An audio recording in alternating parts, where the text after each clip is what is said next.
My name is Cécile Tremblay. I'm an infectious disease specialist at the Centre Hospitalier de l'Université de Montréal, and I'm the director of the Canadian cohort on HIV slow progression.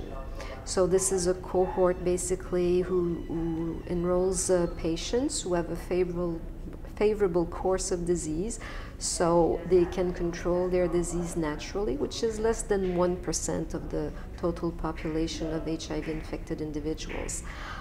We still don't know exactly what are the immune mechanisms for this positive control, and that's what our cohort is trying to look at. So we are enrolling patients in order to study in depth their immune system, their host genetics, and also their virus, to see whether we can find something that we could use to be able to inform vaccine design and try to mimic what they're naturally doing in other patients who can't do it on their own.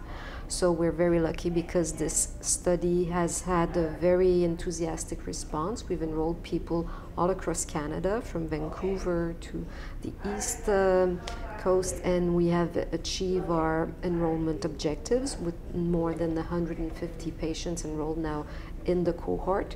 And we have been starting to do some immunological studies, particularly the group of Nicole Bernard's laboratory in Montreal, who is the co-director of the cohort, has done extremely interesting work in HIV-specific immune responses in these patients, as well as in innate immunity, which is a new field that we want to explore in terms of what could be protective for this patient population. So they are a group of patients whom we would like all our patients to be like that, to be able to control virus. We're talking about a cure for HIV infection, and there are different concepts of cure. A cure could be eradicating completely the virus from one person, or it could be being able to live with a little bit of virus, but with something in your system that is able to control it. So that's what we're trying to find in these patients, is that the success, what makes them able to control this virus that's still in their system. Every time we've tried to amplify virus from them, we've been able to, replication competent viruses, so it's there, but yet they don't progress in terms of their CD4 count, and they don't develop opportunistic infection.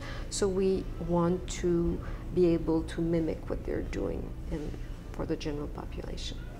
We are very thankful for all the patients who participate in the study. First of all, they're not patients, they're individuals, they're not sick, and they volunteer to give their time, their blood, and all their ideas to help us understand better the problem. So we're very grateful for that, and we're going to still continue to follow them for a long period of time until we find what we really want to